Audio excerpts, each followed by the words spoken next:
Thanks for tuning in live to Proline TV for our horse racing coverage, which of course continues later tonight.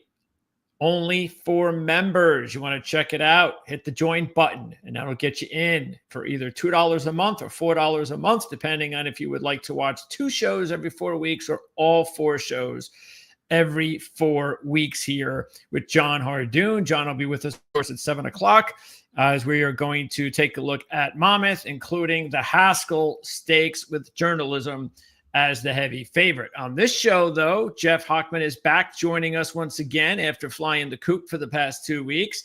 And now, even though he was ready to return for Del Mar, it's actually going to be a race at Saratoga that we're going to handicap, the American Oaks, because the poll came down to the San Clemente and the American Oaks. And I was surprised, Jeff, that you went with the Saratoga race. Yeah, I've been having a lot of success at Saratoga for my private clients. So I like the race. I have a strong opinion in the field.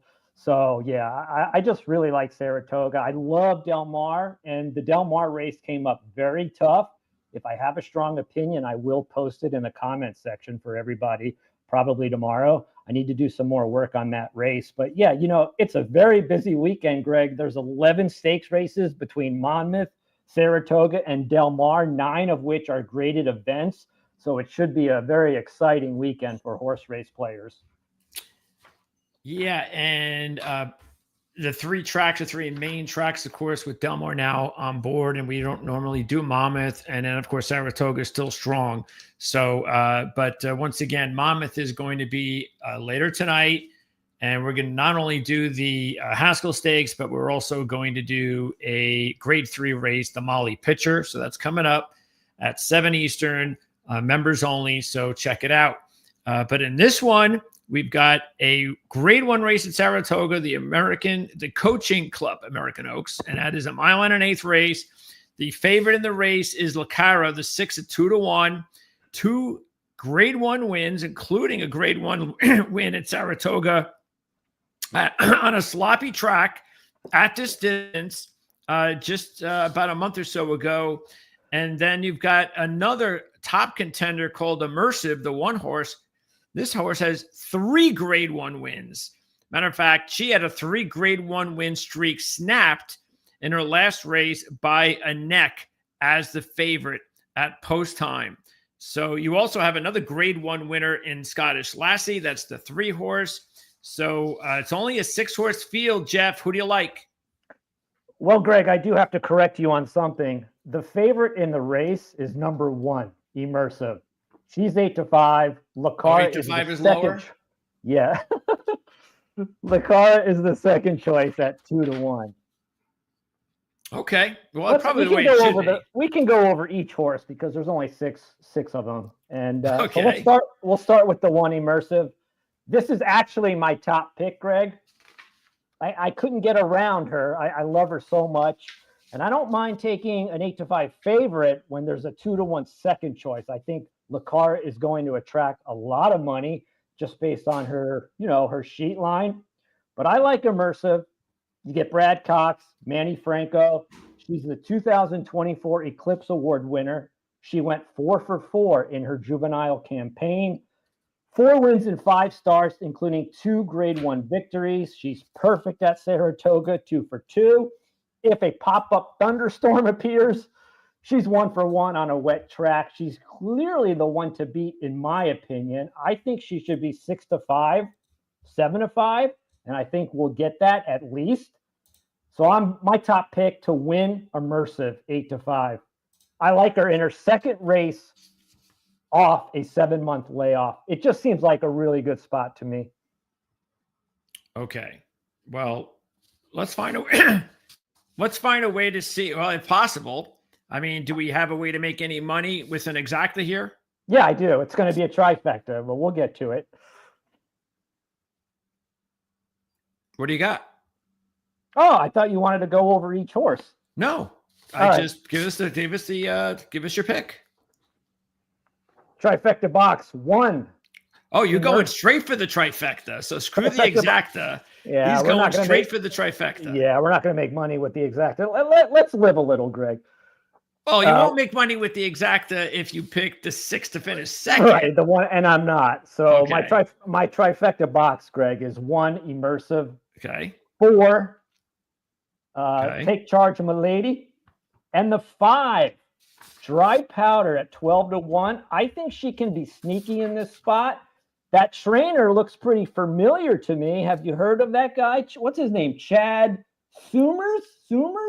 Yeah, Chad is actually undefeated right now at Saratoga. Right, Imagine he's that. hot. He could have, they could have chosen an allowance race, but they chose this spot instead. I don't think Chad Summers is one to force his horses in if he doesn't think he has a chance. So at 12-1, coming in third with the other 2 horses, that'd be a nice trifecta to pay out. You get Jose Lozcano. He's a gun runner filly, broke his maiden on debut, which is always impressive. He did lose in the Wilton Stakes by just a head. It was a very fast half mile in 45 seconds. So, yep, speed ratings a little bit below, but he can improve. He's lightly raced.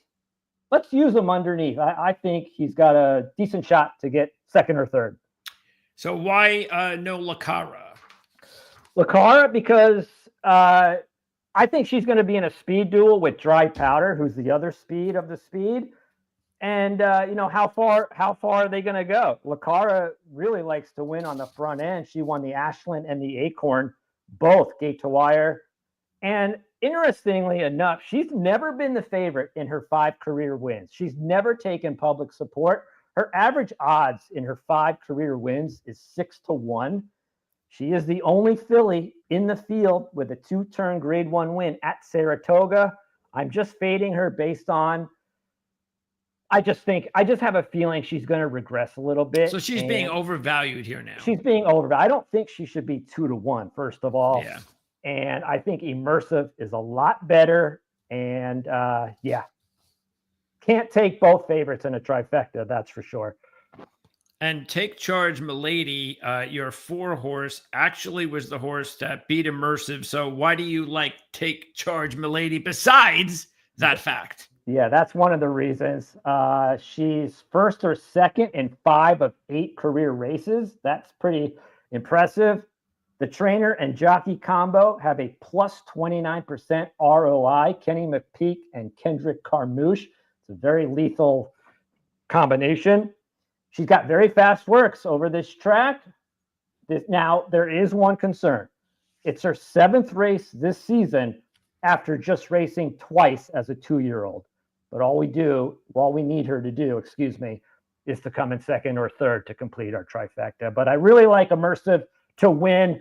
Don't worry if she's 7-5 or 6-5. I still think that's a good price on her. Yeah, I mean, the good thing is her races have really been spread out nicely. Yes. So, it's not like she's going in short rest or anything like that. So yeah, maybe this just works better in the situation. And you are getting better She's price. A Nyquist bred, Greg. She's a Nyquist bred, and it's perfect distance on the turf for Nyquist breds. She's already proven she can handle the distance and the surface. I really like Immersive at 8-5. Hopefully we'll get 6-5 or better. But I do think Lacara will take some money. So do you think that Scottish Lassie's grade 1 win was more of a fluke? I had to choose between the 3 and the 4 for my trifecta. I didn't want to include both because the ticket cost would rise. Yeah, I mean, Scottish Lassie, Joel Rosario, he is good in dirt routes at the Spa. If you wanted to use the 3, I can't argue off it. He does have, she does have grade 1 experience. She was 3rd in the Acorn. It was on a sloppy track on June 6th. She's working. The works have been lights out in the morning as well. And she does have speed to sit right off the pace. But I just chose the 4 based on her beating Immersive a couple races back. But I wouldn't be shocked if any of these horses won, Greg, including Chad Summers' horse. It's that competitive on paper, but I think Immersive is the sneaky good choice. And David Aragona, the odds makers for Saratoga, he agrees. So he made Nyquist the 8-5 morning line favorite, and he does a pretty good job with his morning lines. Yeah, the two long shots, the 2 and the 5 are the only horses who have yet to run this distance. That's right.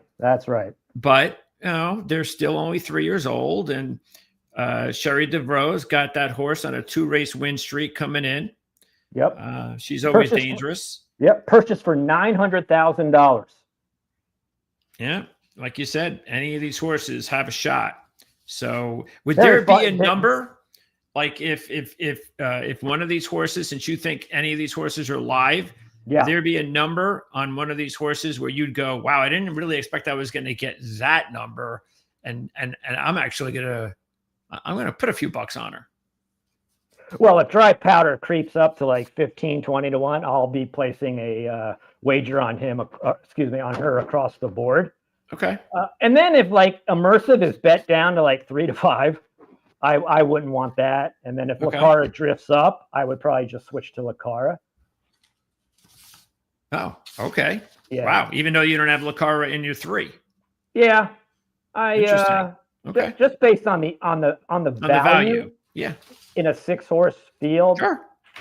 That's the thing. A lot of people sometimes don't understand that handicapping is not always just about who you like. It's really the first and foremost thing that matters most is value. And this is the perfect example, because you don't have the 6-horse in your top 3 trifecta, but you put her in first if you got value. So that's the name of the game. That's right. I don't see it happening. I think Immersive will be right around her morning line. Same for Lacara. A lot of these horses are going to get bet. Even like, the first timers around the 2 turns. Sweet Seraphine, she's going to be supported by some people. Jose Ortiz, he knows what he's doing on a horse. Sherry DeVoe, she's an excellent trainer. But I'm very interested to see how this race plays out. But I'm very confident with Immersive on the win end only. Do not bet her to place because you won't get a nice place prize.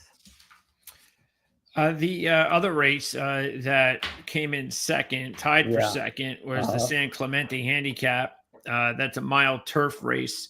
The morning line favorite is the 8-5 shot. Thought process.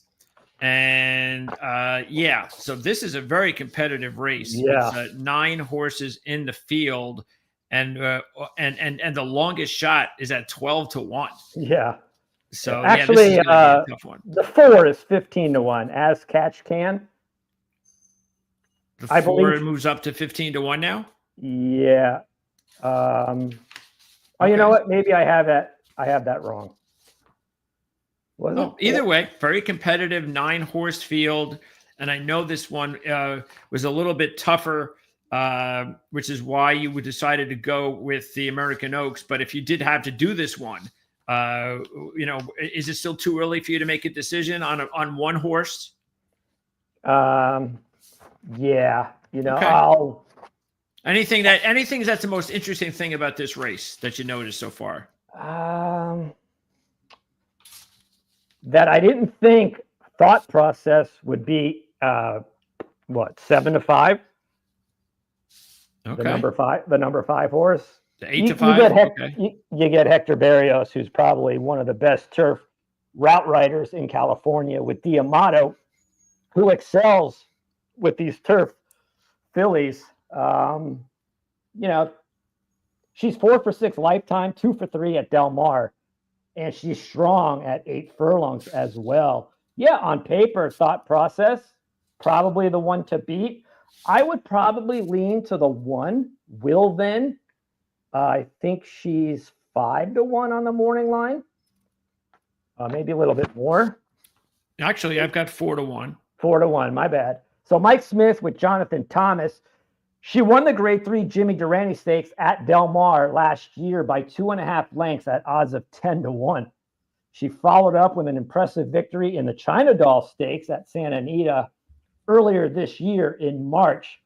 Now, she did struggle in her most challenging test. It was a fifth place finish in the Grade 2 Edgewood at Churchill Downs on May 2nd. But she does have a recent bull at work on July 12th. She went 4 furlongs in 48.6, 1 out of 35 horses trying that distance. She's the daughter of War Will, and she will demonstrate tactical speed, and she has a lot of versatility. She can win on the front end or coming from behind. I think she's a formidable contender despite her recent setback. 4-1, I think it's a pretty good line. Not my official pick as of right now. That's just who I'm leaning to. Sure.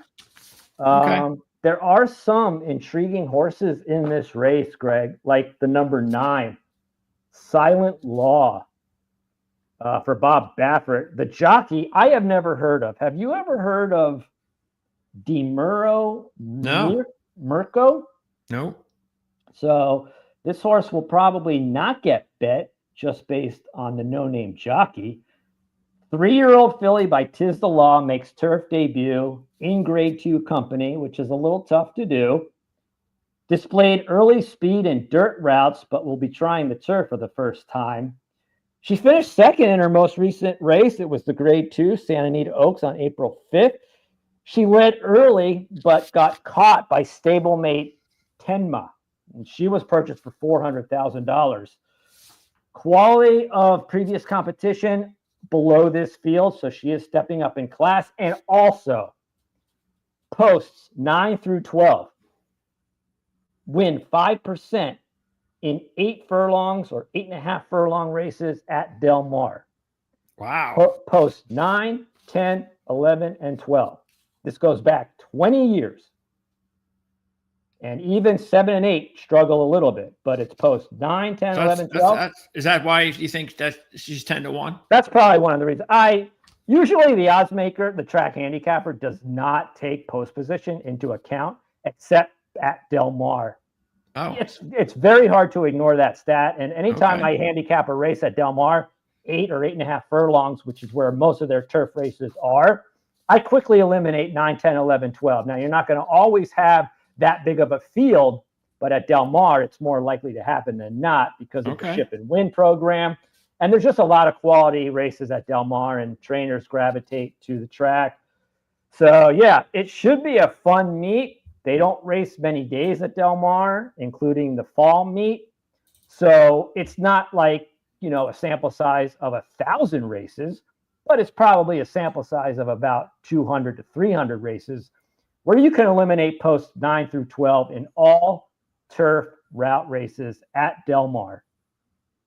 Okay, well, next week on the program, we are going to have more than likely races from Del Mar and Saratoga to choose from. You've got the biggest race being at Del Mar at the Bing Crosby. You also have the San Diego Handicap. And then at Saratoga, you got the Jim Dandy, as well as the Lake George. So, and there's a few other graded stakes races over the weekend. But Saturday, it looks like it's going to be a Saratoga Del Mar. Same thing, just like this week. Saratoga and, Saratoga Del Mar for this show. But for later on, we'll be talking about Monmouth Park and the Haskell Stakes with John Hardoon. So check us out. And if you have not joined yet, all you have to do is click the join button on the bottom of the video. Follow the steps. Very easy. Check us out. And we'll be talking about the Haskell and a Grade 3 race as well at Monmouth Park. So, Jeff, appreciate your time as always, and look forward to maybe talking some Del Mar as your main race next week, unless we steal those races from you. Yeah, thanks, Greg. You mentioned the Bing Crosby. My horse, Straight No Chaser, was going to be entered in that race. Dan Blacker, the trainer, thinks that Straight No Chaser needs a little bit more time. So Straight No Chaser, your Breeders' Cup Sprint champion last year, will be pointed toward the Santa Anita Sprint Championship later in the summer, and then enter the Breeders' Cup Sprint at Del Mar once again, and then will be retired to stud. Oh, okay. Well, enjoy. Yeah, I get a lot of questions about Straight No Chaser because everyone knows I own him, a piece of him, not all of him. and that I've gotten very lucky with that horse. Hey, that's great. That's awesome. That's the fun of it. You have to have fun. You have to. Thanks, Greg. I'll be looking forward to your show with John tonight. Stay safe, everybody, and good luck. Take care, Jeff. We'll see everybody tonight. Peace out.